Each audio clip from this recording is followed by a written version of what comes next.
Apa itu capital budgeting?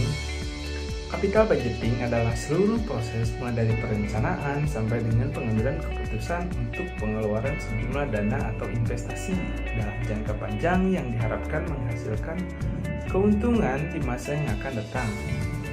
Nah, berikut ini adalah daftar mengapa peran modal sangat penting untuk sebuah bisnis.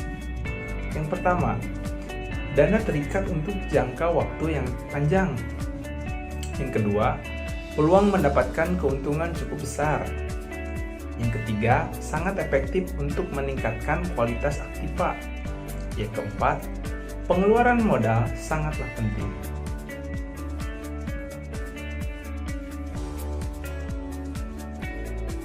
Replacement perawatan bisnis, yaitu dapat mengganti peralatan yang rusak.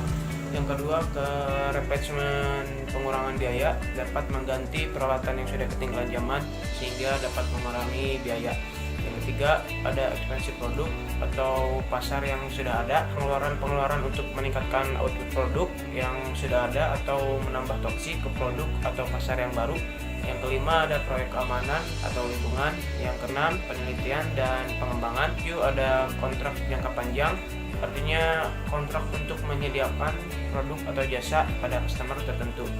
Yang kedelapan, lain-lain, seperti bangunan kantor, tempat parkir, pesawat terbang perusahaan.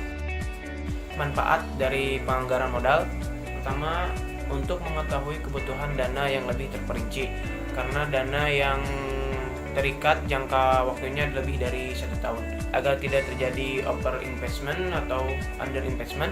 Yang ketiga, dapat lebih terperinci, teliti karena dana semakin banyak dan dalam jumlah yang sangat banyak juga ya. 4, itu untuk mencegah terjadinya kesalahan dalam decisioning making. Dalam menganggarkan modal, kita nggak bisa asal begitu saja menganggarkan modal. Perlu ada namanya tahap-tahapan atau step-step yang digunakan untuk menganggarkan modal. Yang pertama, tahapannya adalah menentukan biaya proyek. Jadi sebelum proyek itu terjadi, maka kita harus menentukan berapa biaya proyek tersebut. Itu yang paling pertama. Yang kedua, manajemen perlu memperhitungkan aliran kas yang masuk dan keluar yang diharapkan dari proyek tersebut, gitu, termasuk nilai akhir aktiva dari proyek tersebut. Yang ketiga adalah menghitung estimasi resiko. Jadi kita juga perlu menghitung resiko dari proyek ini tuh gimana, apakah akan besar resikonya atau kecil, gitu. Nah, menghitung resiko ini dapat memakai distribusi probabilitas aliran kas, gitu. Selanjutnya, setelah kita mengetahui resiko dari proyek tersebut, maka kita harus menentukan cost of capital atau biaya modal yang tepat supaya kita dapat mendiskon aliran kas untuk proyek tersebut.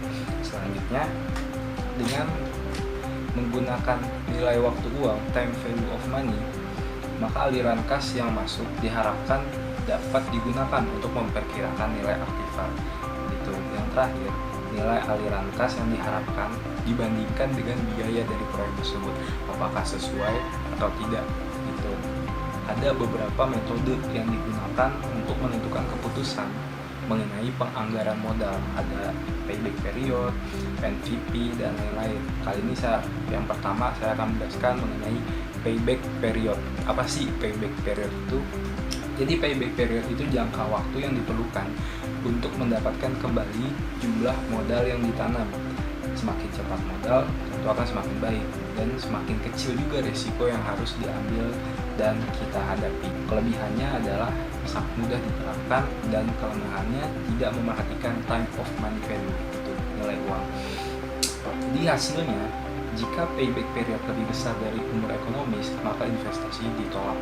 Dan sebaliknya, jika payback period lebih kecil dari umur ekonomis, maka investasi dapat diterima dan hasilnya tentu akan lebih menguntungkan dengan resiko yang lebih sedikit. Net Present Value atau NPV ialah metode penelitian investasi yang menggunakan diskon cash flow atau mempertimbangkan nilai waktu uang pada aliran kas yang terjadi sekarang dengan arus kas keluar yang akan diterima pada masa yang akan datang. Rumusnya ialah NPV sama dengan PPNCF kurangi PPNEL langkah-langkahnya yaitu tentukan dulu discount rate yang digunakan berdasarkan biaya modal atau required rate of return. Kedua, menghitung present value dari net cash flow. 3. Menghitung present value dari net outlay. 4. Menghitung present value dengan menggunakan PPNCF dengan PPNOL. Kelima, kriterianya jika NPV positif, investasi diterima, dan jika NPV negatif, maka investasi ditolak. Kelebihannya, pertama, memperhitungkan time value of money. Kedua, memperhitungkan seluruh cash flow selama usia investasi. Kelemahannya yaitu dalam membandingkan dua investasi yang sama modalnya, nilai tunai neto tidak dapat digunakan sebagai pedoman karena rate of return, yaitu tingkat pengembalian yang dihasilkan atas suatu investasi, atau discount rate yang menunjukkan present value cash flow sama dengan present value outlay, IRR yang didapat dibandingkan dengan biaya modal yang ditanggung perusahaan. Profitability index ini membagi nilai antara sekarang arus kas yang masuk yang akan datang diterima di waktu yang akan datang dengan arus kas keluar. Dan profitability index ini merupakan metode yang memiliki hasil keputusan sama dengan metode NPV. Dan apabila ada suatu proyek investasi diterima menggunakan metode NPV, maka akan diterima pula jika dihitung menggunakan metode profitability index ini. Rumus profitability index ini yaitu total PV of process dibagi dengan initial outlays, dan jika hasil PI lebih dari 1, maka rencana investasi layak diterima. Dan apabila juga jika PI kurang dari 1, maka investasi ini ditolak atau tidak layak. Selanjutnya kita akan membahas tentang accounting rate of return.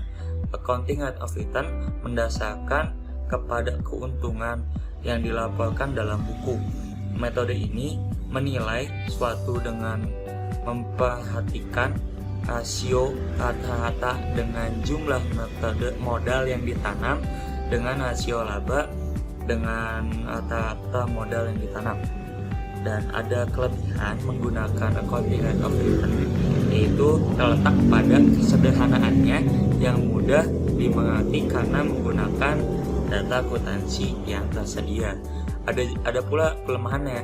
Yang pertama, tidak memperhatikan time of money value, dan yang kedua, hanya menitik beratkan pada masalah akuntansi. Ketiga, ini merupakan pendekatan jarak pendek atau jangka pendek. Rumus accounting rate of return yaitu rata-rata setelah pajak dibagi dengan rata-rata investasi dikali 100%, dan jika hasil accounting rate of return ini lebih dari 100%, maka investasi ini dinyatakan diterima atau layak diterima. Dan juga jika accounting rate of return ini kurang dari 100%, investasinya akan dinyatakan ditolak.